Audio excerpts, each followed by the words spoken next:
Hello, and let's talk about Donald Trump's threat to India. The US president yesterday demanded that India remove its ban on the export of the drug hydroxychloroquine and threatened retaliation if it did not. Subsequently today, the Indian government agreed to release stocks of the drug. This raises many questions. What is a country's priority during a crisis such as COVID-19?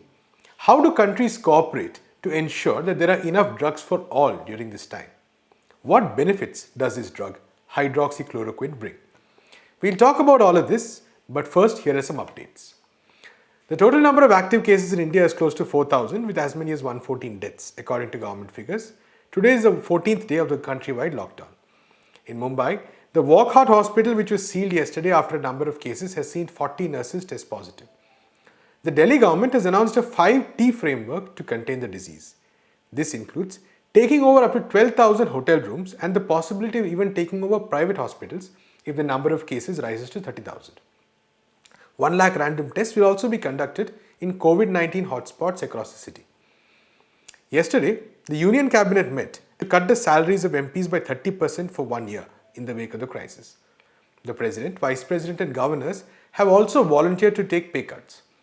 More controversially, the government decided to suspend the Members of Parliament Local Area Development Scheme or the MPLADs scheme for 2 years.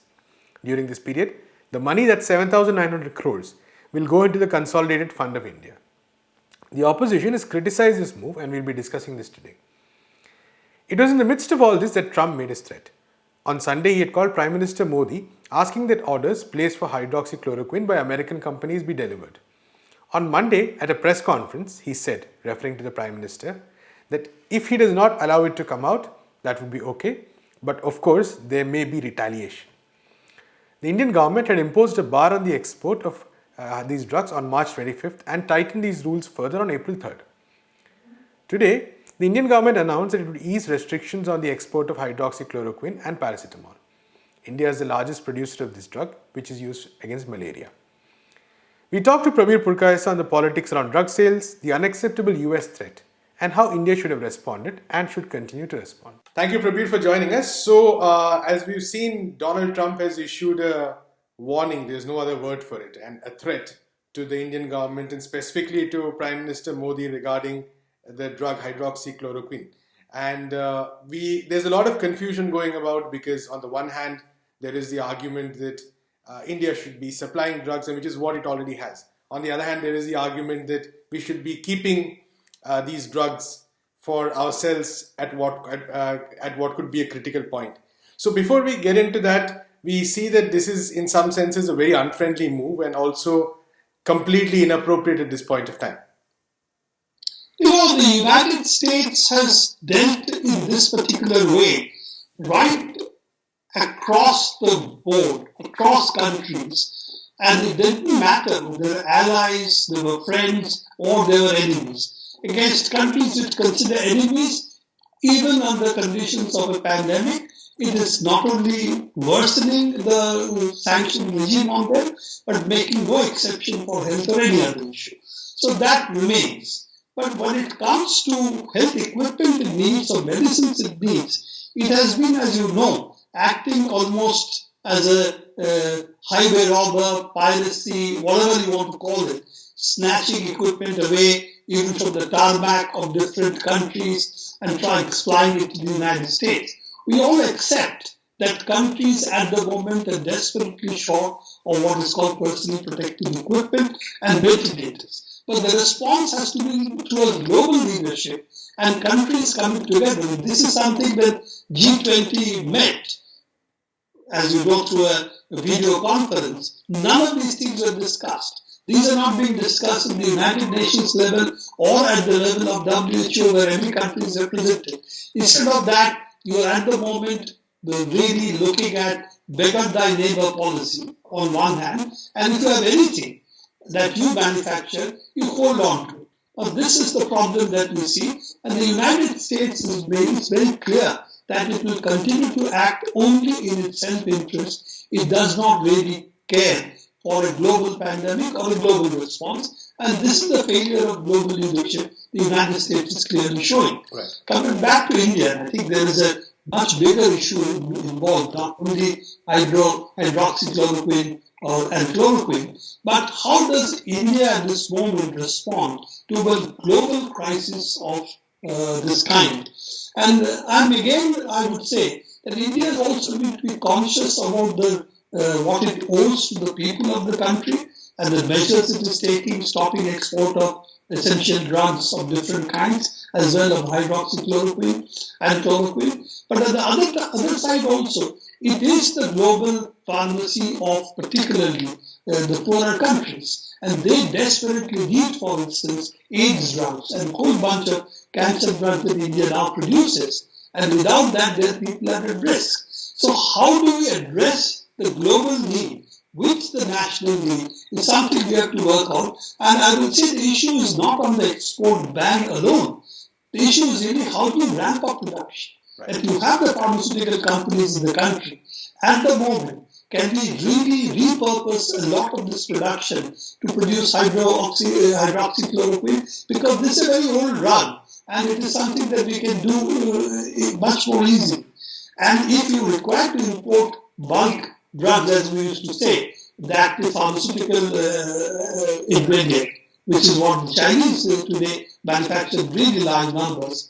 So that is something we should also be able to work out with China. So India and China can work together on how to become the global pharmacy. Chinese produce a huge amount of APIs. India really produces a huge amount of formulations and medicines. So both of us can act together in the global interest instead of making it transactional or basically bilateral, as Mr. Trump is trying to do. Right. I think that is the test we have. And of course, that also extends to personal protective equipment. We should be able to ramp up for ourselves. These are the initiatives, unfortunately. We may criticize Trump acting in their national interest, but this is something we need to do in our national interest. How do you today ramp up the personal protective equipment? You have the Walcott case in Bombay, where the entire doctors, nurses, health staff, everybody in the hospital is now under quarantine and has been found to be infected with COVID-19. Now, this is a very serious issue because if the hospitals fall sick or become secondary centers of infection, we are in deep trouble. And I think that's where we are not seeing the government of India really ratchet up its act, both in terms of production of medicines and in terms of personal protective equipment. Right. And to a slightly more technical question, how effective is this drug at this point of time? Because again, there's a lot of speculation about it, whether there has been any actual proof. Is it being even used in India? Well, I think it is now being used as a part of the protocol. In fact, as you know, the anti-AIDS drugs are much more expensive. We had a lot of discussion with Dr. Rath, Professor Rath, on this particular issue. And what he was saying is, if you're looking at antiretroviral, antiviral medicine, then you have to give it very early.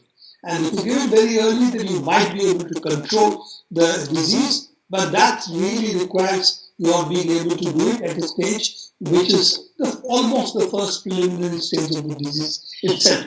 When the secondary stage takes place when it attacks your lung, then you get a lot of inflammation.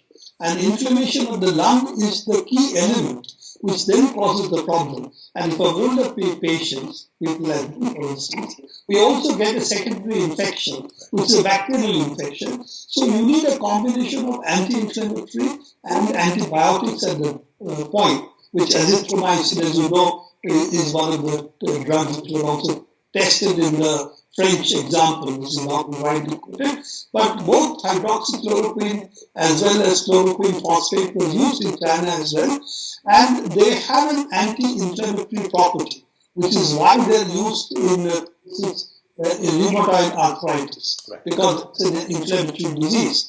So there is a basis of why such a drug can be used to control the inflammation of the lung, and people are hoping that repurposing a drug today will be much faster than trying to find a new drug which is tailor-made for COVID-19 or the SARS-CoV-2. Thank you so much, Prabir, for talking to us.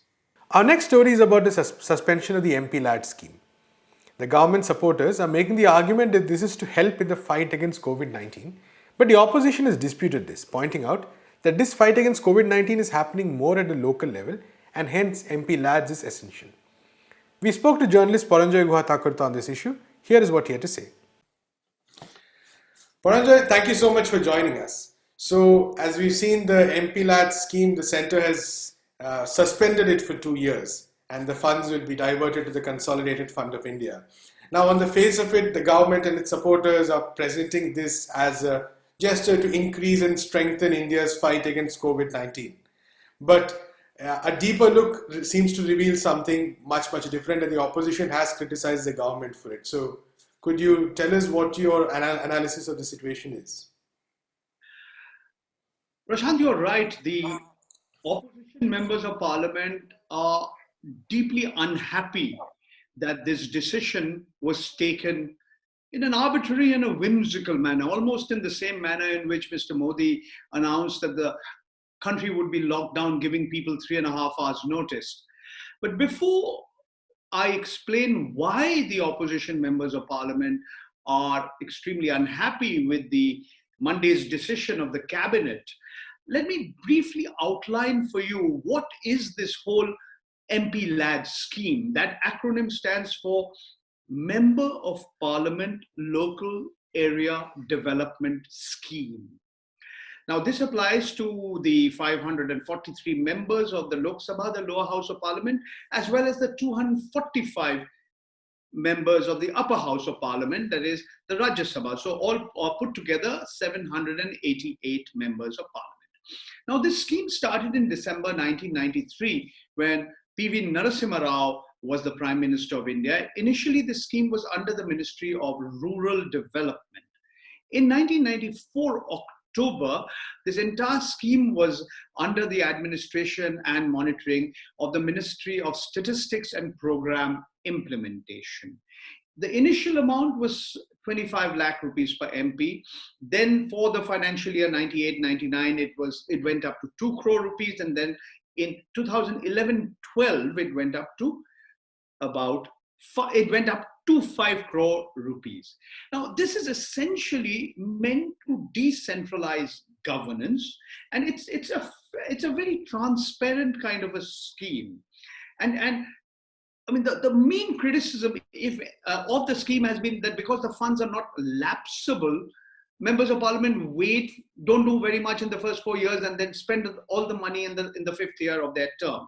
But essentially, the way the scheme works is that local residents suggest various projects, and usually these projects are projects which are not being covered by existing schemes of the central government or the state government, and then the member of parliament suggests that scheme to the concerned district administration, the district magistrate or the district collector, that then decides whether or not this project should be approved or rejected.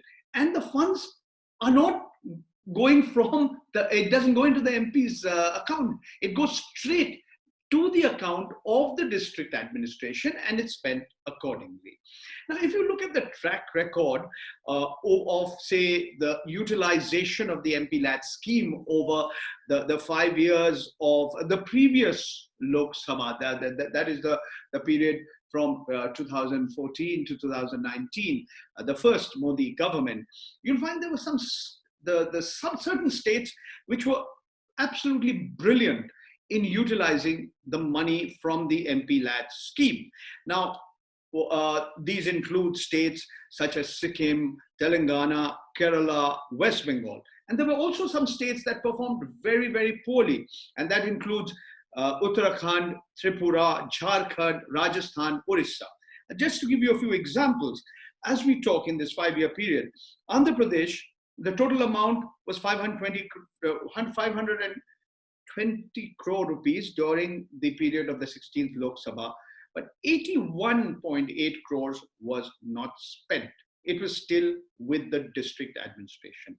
The comparable figures for Maharashtra was 1,040 crore and 159 crore still with the district administration. Mind you, this is for the period of the 16th Lok Sabha.